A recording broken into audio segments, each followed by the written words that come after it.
जिन्होंने BDC election में vote दिया, जिन्होंने पंचायत चुनाव में वोट दिया, जिन्होंने लोकतंत्र के मेरे क्षेत्र का नेता कौन हो, वो बायकाट से नहीं, वो मैनेजमेंट से नहीं, वो मत पेटी से आएगा, ये उन्होंने तय किया। इसलिए मैं जम्मू कश्मीर की जनता को सलाम करता हूं। और ये माहौल कि वो घर से निकलें और वोट करें, वो घर से निकलें और वोट करें, ये माहौल उसका मैं क्रेडिट दूंगा भारत के प्रधानमंत्री श्री नरेंद्र मोदी जी को, जिन्होंने लोगों के मन में विश्वास दिलाया कि आप वोट डालेंगे और उस वोट से जो निकलेगा वही आपका नेता होगा। ये विश्वास लोगों को तब आया जब उन्होंने नरेंद्र मोदी जी का विश्वास लोगों का जीता।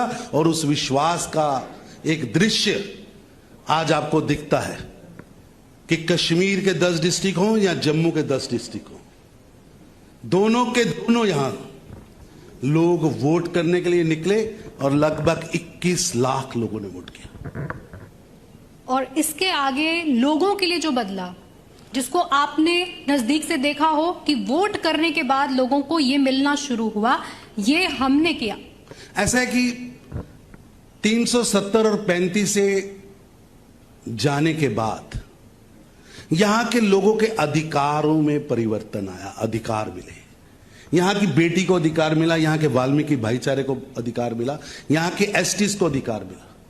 यहां के लोगों के जो यहां दशकों से अपने खून और पसीने से जम्मू कश्मीर के भाग्य में हिस्सेदारी कर रहा था, लेकिन यहां का नागरिक नहीं रह सकता था, उसे अधिकार मिला।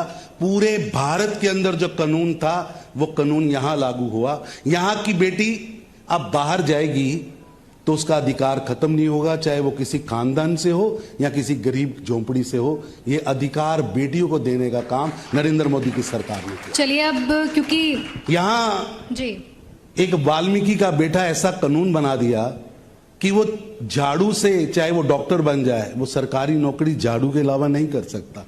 उस कानून से आजादी 5 अगस्त 2019 को भारत के प्रधानमंत्री श्री नरेंद्र मोदी जी की लीडरशिप में देश की सबसे बड़ी पंचायत ने फैसला करके जम्मू कश्मीर के नागरिकों को विशेष अधिकार दिए, उनको एम्पावर्ड किया। और अब अगर उस बदलाव के आगे जब हम बात करते हैं कि हमारे पास एक चुनी हुई सरकार नहीं है, हमें इंतजार है कि जम्मू कश्मीर में चुनाव होगा, जो अभी अभी सियासतदान भी बहुत बार बार पूछ रहे हैं कि आप लोग तो आइडिया भी नहीं दे रहे हैं कि इसी साल होगा कि अगले साल होगा, आप लोगों के मूड के हिसाब से चुनाव होगा कि जो ग्राउंड पर दिख रहा है उस हिसाब से होगा। मैं सबसे पहले डिलिमिटेशन पर आती हूँ। पॉलिटिकल सवालों में डिलिमिटेशन पर जो कंफ्यूजन क्रिएट हुआ और आज भी है कि आप जम्मू की तरफ क्यों गए, कश्मीर की आबादी का क्या हुआ, खासकर कोट करके अगर मैं इस चीज को आपको बताऊं, पार्टियों में बहुत टेंशन हुई है। और फिर वोटर वाली जो नई कहानी, इन दोनों पर जवाब दीजिए। आपने 4 प्रश्न पूछे जी। पहला प्रश्न पूछा है कि चुनाव की घोषणा कब होगी। बिल्कुल ऐसा है कि शायद मैं नाम नहीं लेता, बड़े बड़े नेता हैं जी, शायद वो टीवी, रेडियो और सोशल मीडिया का प्रयोग कम करते हैं, लेकिन देश का एक ऐसा मौका होता है जब देश का प्रधानमंत्री, वो किसी भी जमात से आए, वो देश का प्रधानमंत्री है, और लाल किले के से जब वो बोलता है, वो देश बोलता है, भारत बोलता है। मैं निवेदन करूंगा इस कैंपस में बैठे सभी पॉलिटिकल मीडिया कारकुन से कि अपनी यूट्यूब पर जाइए और प्रधानमंत्री श्री नरेंद्र मोदी जी का 15 अगस्त 2021 का भाषण सुने।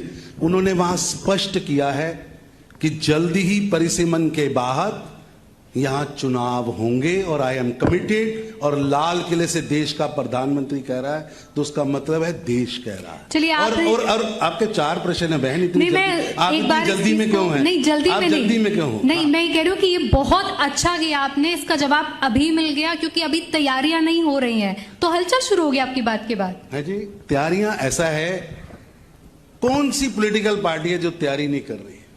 फिर दूसरी बात है, आपने प्रश्न किया, मैं इसे भटकाना नहीं चाहता और निजी नहीं लेना चाहता जी। गृह मंत्री जी 2 बार आए, दोनों बार आप जैसे समझदार पत्रकारों ने उनसे पूछा तो उन्होंने कमिटमेंट दिया होगा। और मैं याद कराना चाहता हूं, जब 5 अगस्त 2019 को 370 और 35 ए की जंजीरों से जम्मू कश्मीर मुक्त हुआ, तो उसके बाद हमने कहा चुनाव होंगे पंचायत के। जो लोग लोकतंत्र की और नागरिकों के अधिकारों की बात करते उन्होंने बायकॉट किया। हमने कहा बीडीसी चुनाव होगा, लोग बाहर आए, बीडीसी चुनाव में लोगों ने पार्टिसिपेट किया।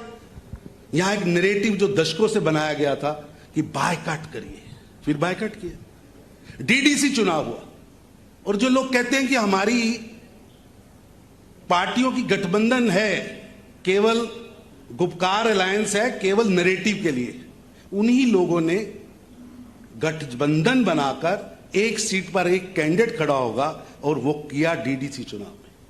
इसलिए क्या सच है? वो सच था कि जो अभी कहा गया है वो सच है। लेकिन सच ये है कि 22 लाख जम्मू कश्मीर के नागरिक बाहर आए और उन्होंने डीडीसी इलेक्शन में पार्टिसिपेट किया, और जम्मू कश्मीर के मेरे गांव का नेता कौन होगा, मेरे शहर का नेता कौन होगा, उन्होंने तय किया। और ये मैं समझता हूं जम्मू कश्मीर की फ्यूचर पॉलिटिक्स के लिए आपके पास एक लीडरशिप निकल के बाहर आई।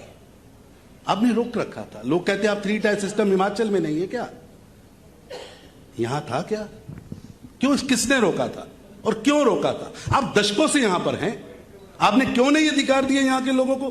बेटी को अधिकार देने के लिए 370 तोड़ना क्यों पड़ा? यहां की लेजिस्लेटिव ने बेटी को अधिकार क्यों नहीं दिया? लेजिस्लेटिव ने वाल्मीकि बेटी को या बेटे को अधिकार क्यों नहीं दिया? यहां पर आकर बसे हुए कश्मीर के ही दूसरे हिस्से से आए, विस्थापित होकर यहां रह रहे लोगों को अधिकार किसने नहीं दिया? और तीसरी बात आपने कही चुनाव के बारे में। अगर तो मेरे को फेयर इलेक्शन करना, जो मैंने नरेंद्र मोदी जी सरकार ने यहां कमाया है, तो मेरे को परिसमन के बाद इलेक्ट्रोल पे जाना पड़ेगा। परिसमन के बाद परिसमन के चैलेंजेस के लिए पॉलिटिकल पार्टीज को भेजना है, हमने वो भी समय दिया।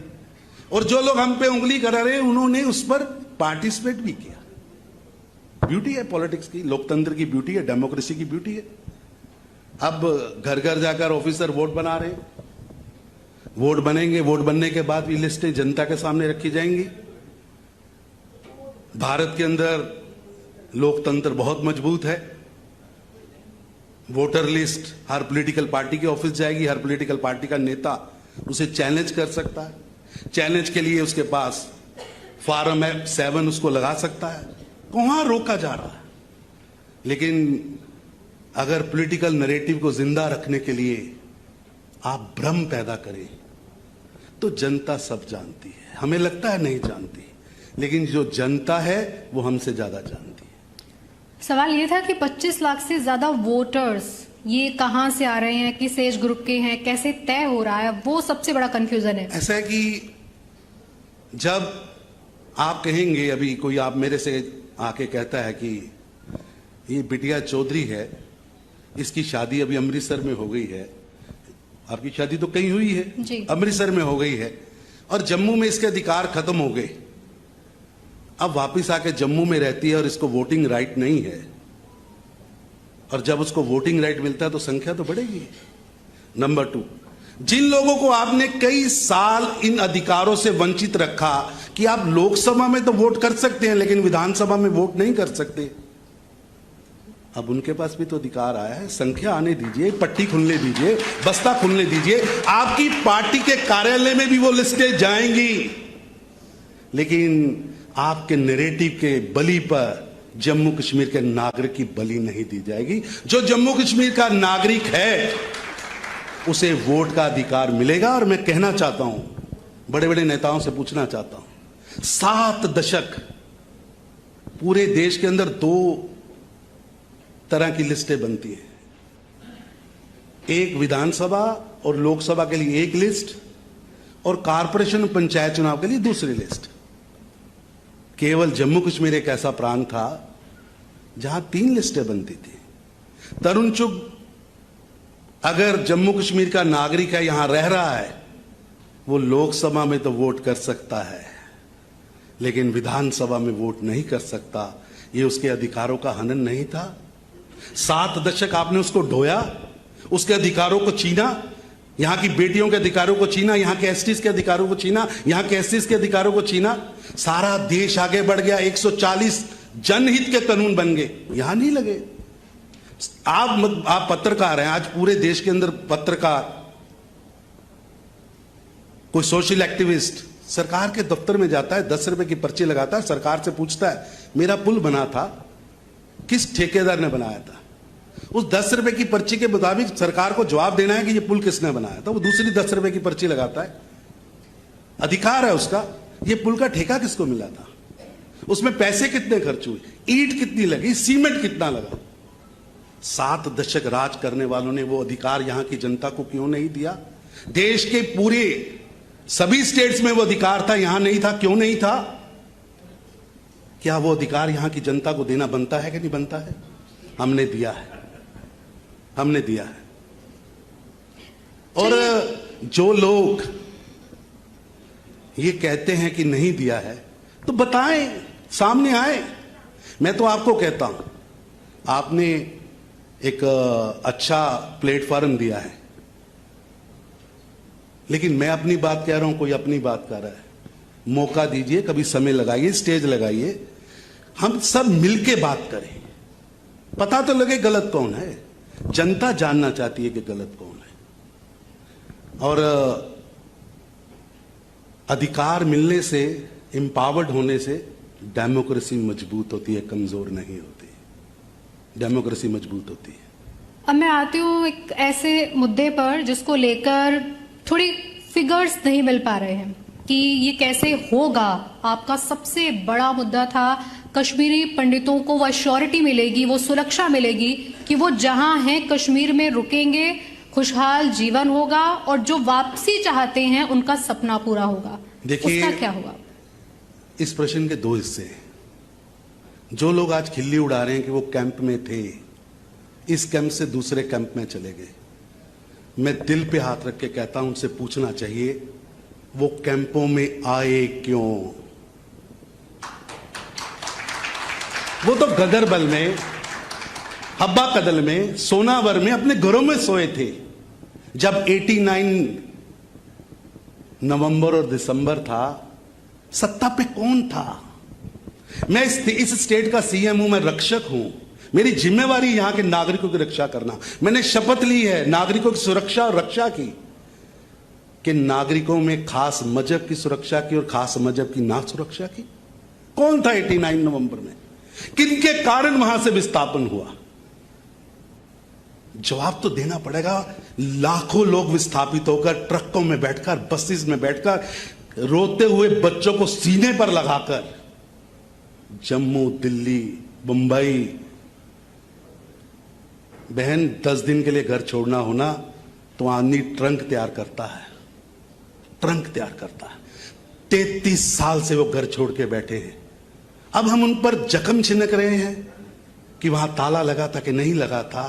अगर वो आज भी वहां कैंप में सुरक्षित नहीं है, 89 में भी नहीं थे, तो जिम्मेवार कौन है? किसने इस नैरेटिव तक लेके गया? शब्द गलत है।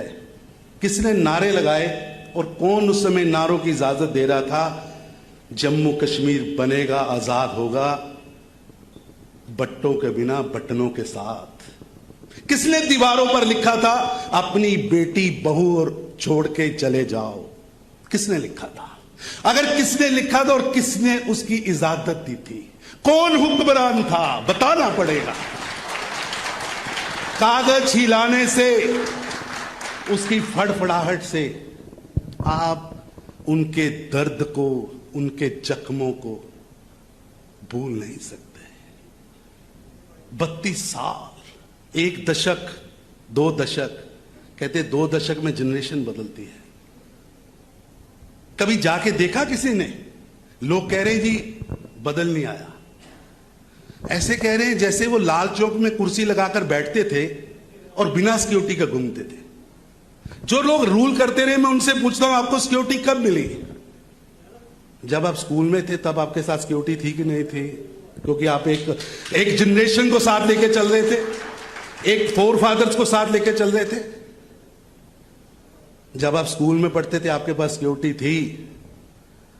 लेकिन 89 में वो सिक्योरिटी आपकी तो सुरक्षा कर रही थी, लेकिन कश्मीरी पंडित की नहीं कर रही थी। विस्थापन होना चाहिए, वापस जाने चाहिए।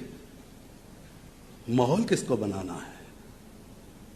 लोग कहते हैं जम्मू कश्मीर की पार्टियां, एक पार्टी कश्मीर में ज्यादा पावरफुल है, एक जम्मू में ज्यादा पावरफुल है। अगर कश्मीर में माहौल नहीं बन रहा तो कौन जिम्मेवार है? कौन जिम्मेवार है?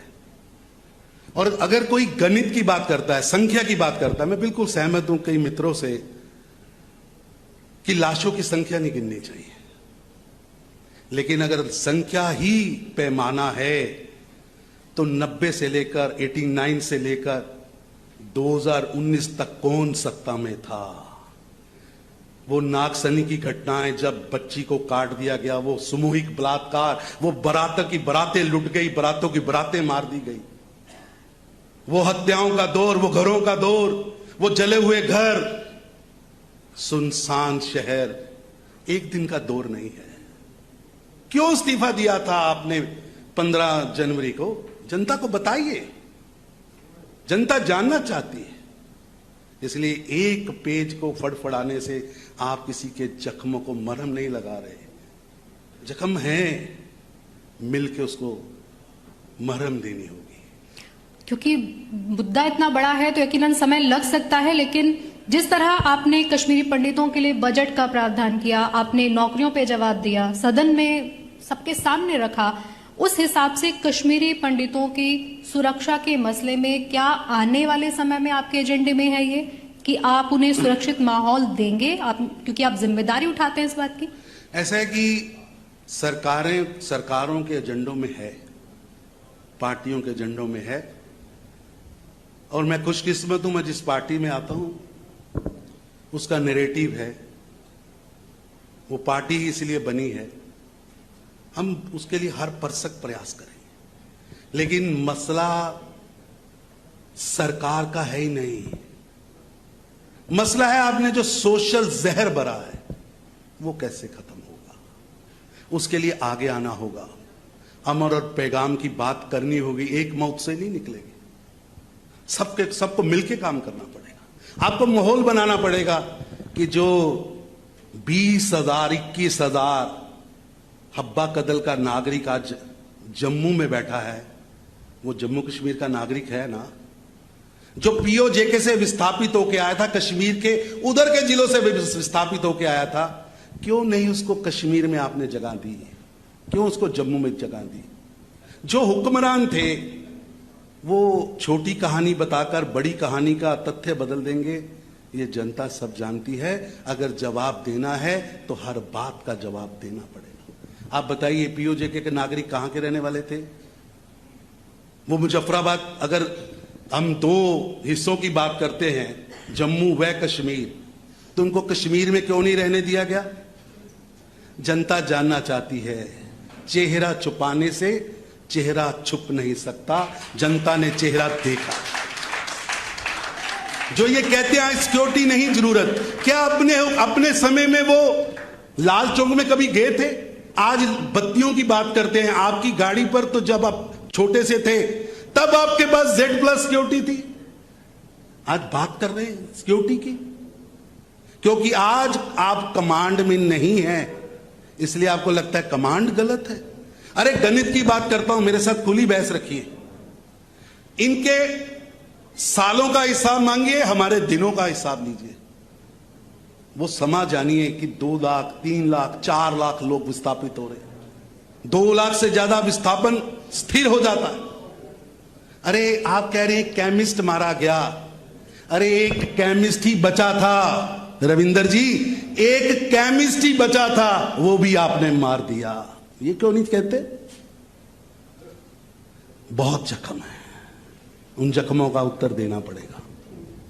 अभी क्योंकि जम्मू कश्मीर में सबसे ज्यादा उम्मीद की नजरों से आपको युवा देखता है, क्योंकि आप एक बहुत बड़ा वादा कर चुके हैं कि नौकरियां भी मिलेंगी।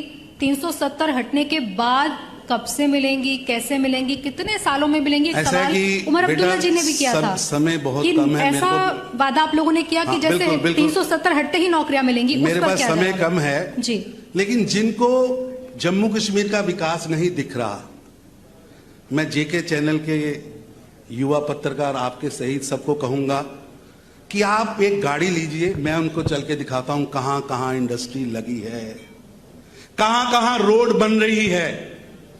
अरे इंदिरा गांधी जी ने रेल का पत्थर रखा था, पत्थर ही रखा था कि पत्थर डाले भी थे। आईएमएम लेके आए थे, देने वाले तो हम ही थे और पूरा करने वाले भी हम ही हैं। 2 एम्स लाए भी हम हैं और पूरा करने वाले भी मोदी जी हैं। मैं उनसे निवेदन करूंगा कि आप एक दल लीजिए, हम दिखाते हैं।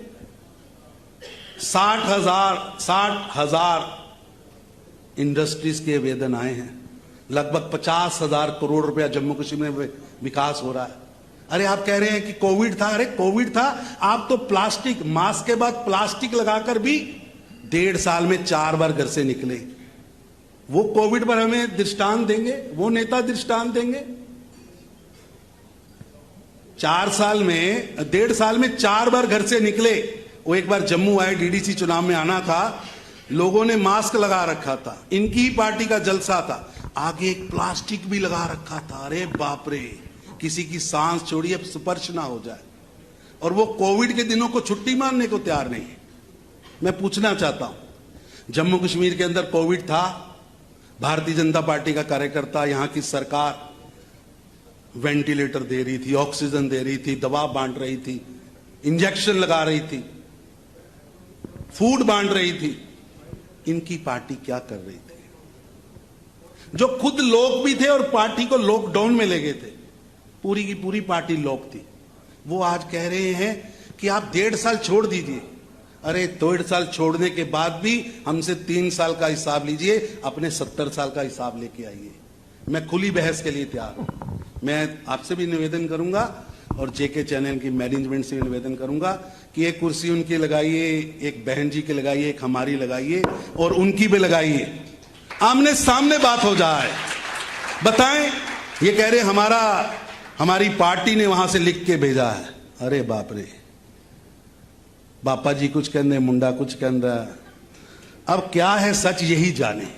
अगर अलायंस नहीं था, अभी इतना बड़ा झूठ बोला है, तो डीडीसी इलेक्शन में पीडीपी के सामने एनसी का कैंडिडेट क्यों नहीं था? तारेक गामी सीपीएम से खड़े थे, उनके कैंडिडेट के सामने एनसी का कैंडिडेट था कि नहीं था? पीडीपी का कैंडिडेट था कि नहीं था?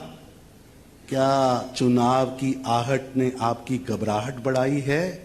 बीपी बढ़ा है, पल्स बढ़ी है, क्या बढ़ा है? जनता जानना चाहती है। और अगर चुनाव का जिक्र नहीं तो सारी सीटों पर हम लड़ेंगे, ये कैसे हुआ? इन्होंने भी सुना है प्रधानमंत्री का भाषण, इन्होंने भी सुना है इलेक्शन कमीशन की आहट, इन्होंने भी सुना है गृह मंत्री अमित शाह का भाषण। इसीलिए तैयारी में लगे हैं। ये सोया, एक आदमी सोया होता है कि मचला होता है? मचले को थोड़ी उठाया जा सकता है, सोए को उठाया जा सकता है, तो मचले हैं। क्योंकि आप समय थोड़ा कम है, मैं 2 सवाल जल्दी से आपसे लेना चाहती हूँ।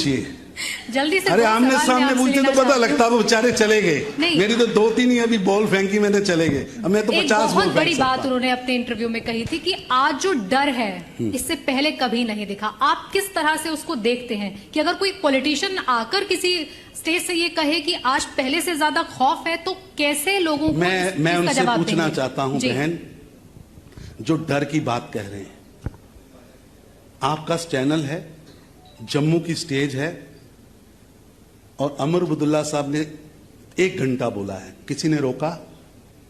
किसी ने रोका? कल महबूबा जी आएंगे, 1 घंटा बोलेंगे, तारेक गामी साहब बुला लीजिए, 1 घंटा बोलेंगे, किसी ने रोका? आप अंदर से चुटकनी बंद करके कहें दरवाजा बंद है, मेरे को हाउस अरेस्ट किया। अरे चुटकनी तो अंदर से बंद है, बाहर से तो बंद ही नहीं।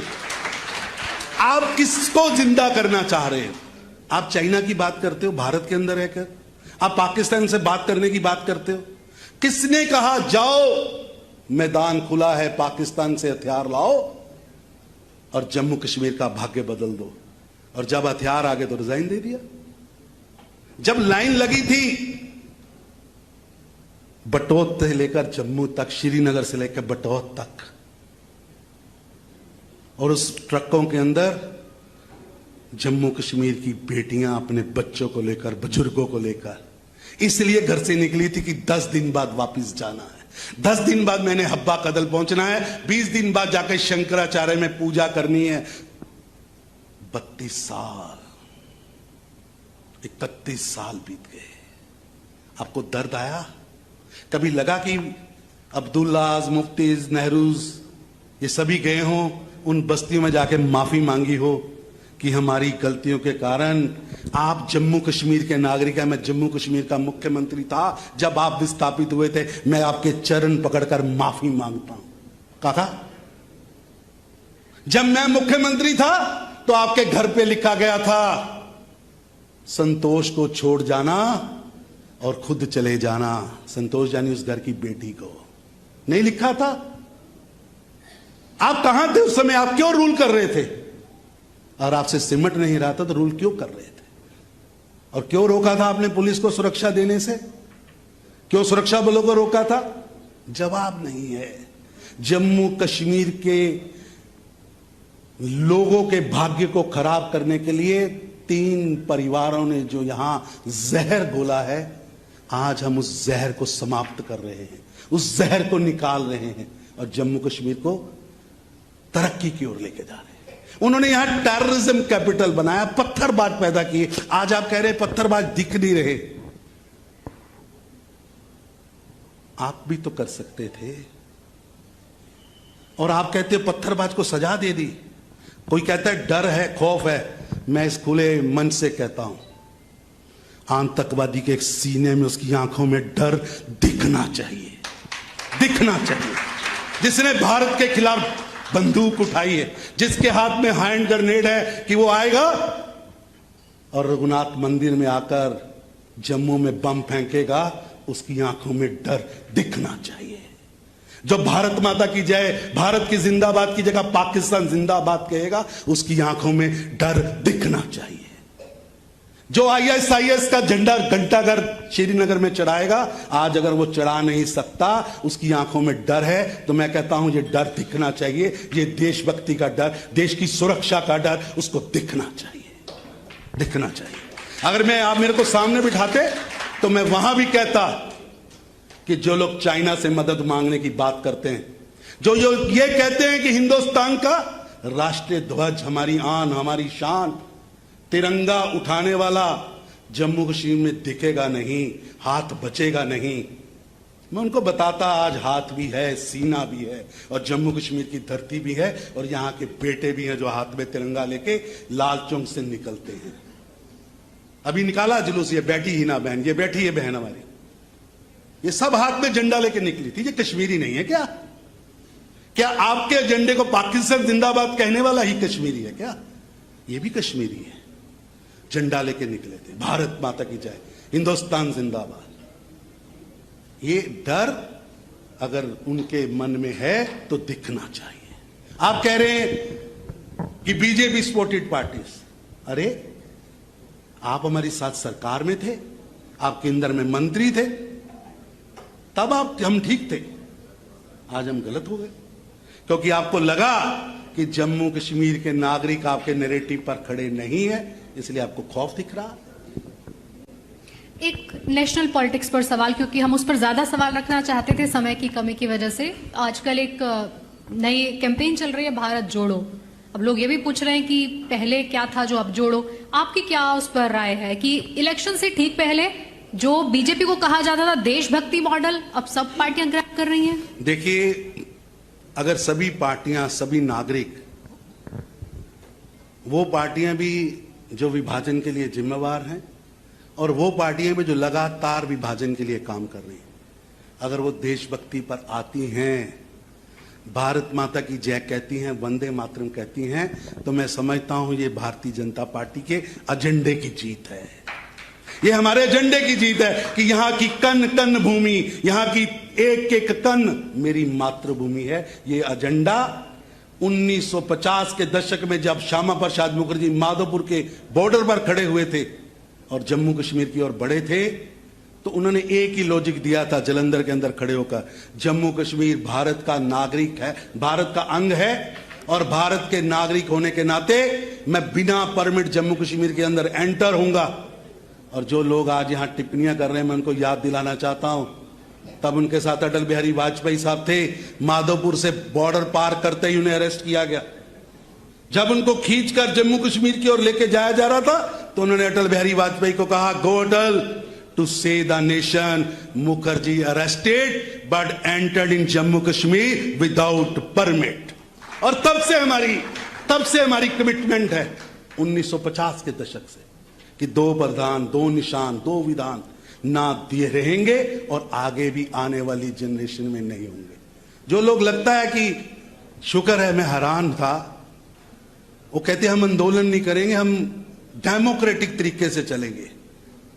अरे डेमोक्रेटिक तो कहती जनता के पास जाओ, क्योंकि जनता जानती है, जनता पहचानती है कि 370 के 70 साल के दशक ने जम्मू कश्मीर का नुकसान किया है, इसलिए जनता के पास नहीं जाते। शुक्र है कोर्ट के पास गए, ये तो पाकिस्तान जा सकते थे। और आज बड़ी बड़ी लेजिस्लेटिव की बातें मैं सुन रहा था, मैं इनसे पूछना चाहता हूं, प्रेमनाथ डोगरा ने जब कॉन्स्टिट्यूशन असेंबली के लिए प्रजापत की ओर से यहां पर्चे दाखिल किए तो 62 कैंडिडेटों के कागज रद्द कर दिया आपने, 62 आउट ऑफ 70। आप कॉन्स्टिट्यूशन और लोकतंत्र की बात करते, कितनी देर प्रेसिडेंट रूल रहा, कितनी देर यहां पर गवर्नर रूल रहा, और हम कह रहे हैं हम यहां पर समानता की बात करते हैं।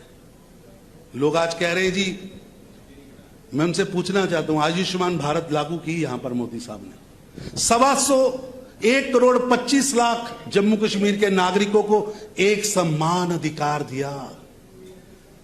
4,40,000 जम्मू कश्मीर के नागरिकों ने आयुष्मान के अंदर अपने ऑपरेशन कराए। किसी मां ने घुटना बदला है, किसी की आंत का ऑपरेशन हुआ है। 4,40,000 मेरे पास सूची है, अगर आप कहेंगे मैं मुफ्ती साहब को भी दे दूंगा, बहन को भी दे दूंगा, अब्दुल्ला साहब को भी दे दूंगा और तारिक अमीर साहब को भी दे दूंगा। आजकल कांग्रेस का नेता कौन है मेरे को मालूम नहीं, अगर वो भी होगा तो उसको भी दे दूंगा।